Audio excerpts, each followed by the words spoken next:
As long as I can remember, I have felt a very deep connection to animals and to the ocean. And at this age, my personal idol was Flipper the dolphin. And when I first learned about endangered species, I was truly distressed to know that every day animals were being wiped off the face of this earth forever. And I wanted to do something to help, but I always wondered, what could one person possibly do to make a difference? And it would be 30 years, but I would eventually get the answer to that question. When these heartbreaking images of oiled birds finally began to emerge from the Gulf of Mexico last year during the horrific BP oil spill, a German biologist by the name of Sylvia Gauss was quoted as saying, "We should just euthanize all oiled birds because studies have shown that fewer than 1% of them survive after being released." And I could not disagree more. And in addition, I believe that every oiled animal deserves a second chance at life. And I want to tell you why I feel so strongly about this. On June 23, 2000, a ship named the Treasure sank off the coast of Cape Town, South Africa, spilling 1,300 tons of fuel, which polluted the habitat of nearly half the entire world population of African penguins. Now, the ship sank between Robben Island to the south and Dasson Island to the north, and these are two of the penguins' main breeding islands. And exactly 6 years and 3 days earlier, on June 20th, 1994, a ship named the Apollo C sank near Dasson Island, oiling 10,000 penguins, half of which died.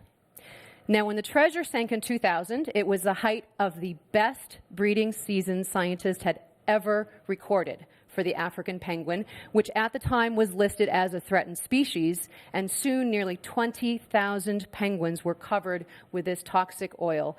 And the local seabird rescue center named SANCOB immediately launched a massive rescue operation, and this soon would become the largest animal rescue ever undertaken. Now, at the time, I was working down the street. I was a penguin aquarist at the New England Aquarium, and exactly 11 years ago yesterday, the phone rang in the penguin office. And with that call, my life would change forever. It was Estelle Vandermeer calling from SANCOB saying, "Please come help. We have thousands of oiled penguins and thousands of willing but completely inexperienced volunteers. And we need penguin experts to come train and supervise them." So 2 days later, I was on a plane headed for Cape Town with a team of penguin specialists. And the scene inside of this building was devastating and surreal. In fact, many people compared it to a war zone. And last week, a 10-year-old girl asked me, "What did it feel like when you first walked into that building and saw so many oiled penguins?" And this is what happened. I was instantly transported back to that moment in time. Penguins are very vocal birds and really, really noisy. And so I expected to walk into this building and be met with this cacophony of honking and braying and squawking. But instead, when we stepped through those doors and into the building, it was eerily silent. So it was very clear these were stressed, sick, traumatized birds. The other thing that was so striking was the sheer number of volunteers. Up to 1,000 people a day came to the rescue center, and eventually, over the course of this rescue, more than 12,500 volunteers came from all over the world to Cape Town to help save these birds. And the amazing thing was that not one of them had to be there, yet they were. So for the few of us that were there in a professional capacity, this extraordinary volunteer response to this animal crisis was profoundly moving and awe-inspiring. So the day after we arrived, 2 of us from the aquarium were put in charge of room 2, and room 2 had more than 4,000 oiled penguins in it. Now, mind you, 3 days earlier, we had 60 penguins under our care. So we were definitely overwhelmed and just a bit terrified. At least I was.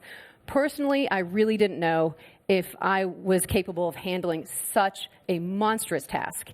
And collectively, we really didn't know if we could pull this off, because we all knew that just 6 years earlier, half as many penguins had been oiled and rescued, and only half of them had survived. So would it be humanly possible to save this many oiled penguins? We just did not know. But what gave us hope were these incredibly dedicated and brave volunteers, 3 of whom here are force-feeding penguins. And you may notice they're wearing very thick gloves. And what you should know about African penguins is that they have razor-sharp beaks. And before long, our bodies were covered head to toe with these nasty wounds inflicted by the terrified penguins. Now, the day after we arrived, a new crisis began to unfold. The oil slick was now moving north towards Dasson Island, and the rescuers despaired because they knew if the oil hit, it would not be possible to rescue any more oiled birds, and there really were no good solutions. But then finally, one of the researchers threw out this crazy idea. He said, okay, why don't we try and collect the birds at the greatest risk of getting oiled? They collected 20,000, and we'll ship them 500 miles up the coast to Port Elizabeth in these open-air trucks and release them into the clean waters there and let them swim back home. So... So 3 of those penguins, Peter, Pamela, and Percy, wore satellite tags, and the researchers crossed their fingers in hopes that by the time they got back home, the oil would be cleaned up from their islands. And luckily, the day they arrived, it was. So it had been a huge gamble, but it had paid off. And so they know now that they can use the strategy in future oil spills. So in wildlife rescue, as in life, we learn from each previous experience, and we learn from both our successes and our failures. And the main thing learned during the Apollo Sea rescue in '94 was that most of those penguins had died due to the unwitting use of poorly ventilated transport boxes and trucks, because they just had not been prepared to deal with so many oiled penguins at once. So in these 6 years between these 2 oil spills, they'd built thousands of these well-ventilated boxes. And as a result, during the treasure rescue, just 160 penguins died during the transport process, as opposed to 5,000. So this alone was a huge victory. Something else learned during the Apollo rescue was how to train the penguins to take fish freely from their hands using these training boxes. And we used this technique again during the treasure rescue. But an interesting thing was noted during the training process. The first penguins to make that transition to free feeding were the ones that had a metal band on their wing from the Apollo Sea spill 6 years earlier. So penguins learn from previous experience too. So all of those penguins had to have the oil meticulously cleaned from their bodies, and it would take 2 people at least an hour just to clean 1 penguin.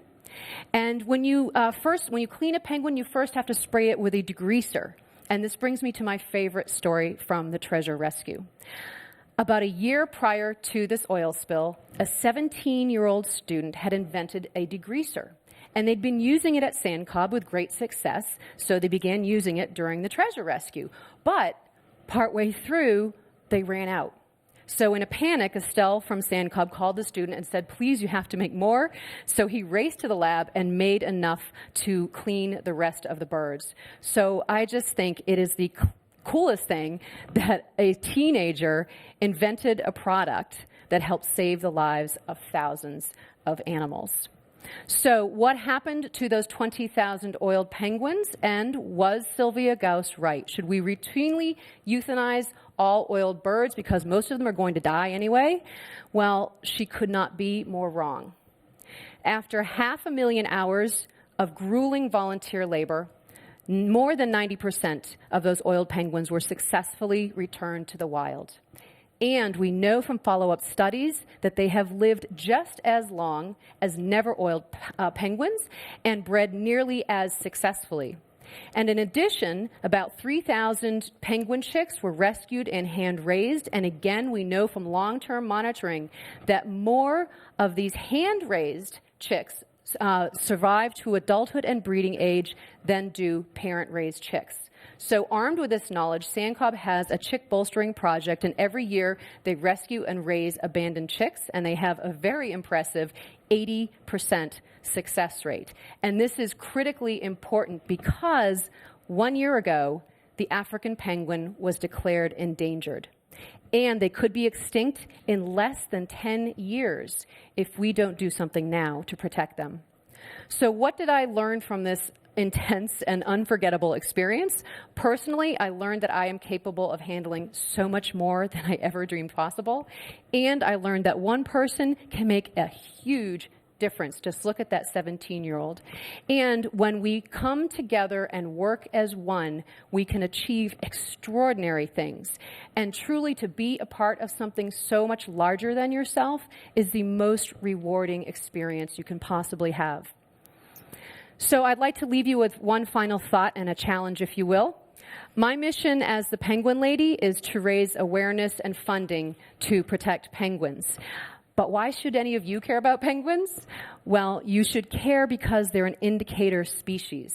And simply put, if penguins are dying, it means our oceans are dying. And we ultimately will be affected because, as Sylvia Earle says, the oceans are our life support system.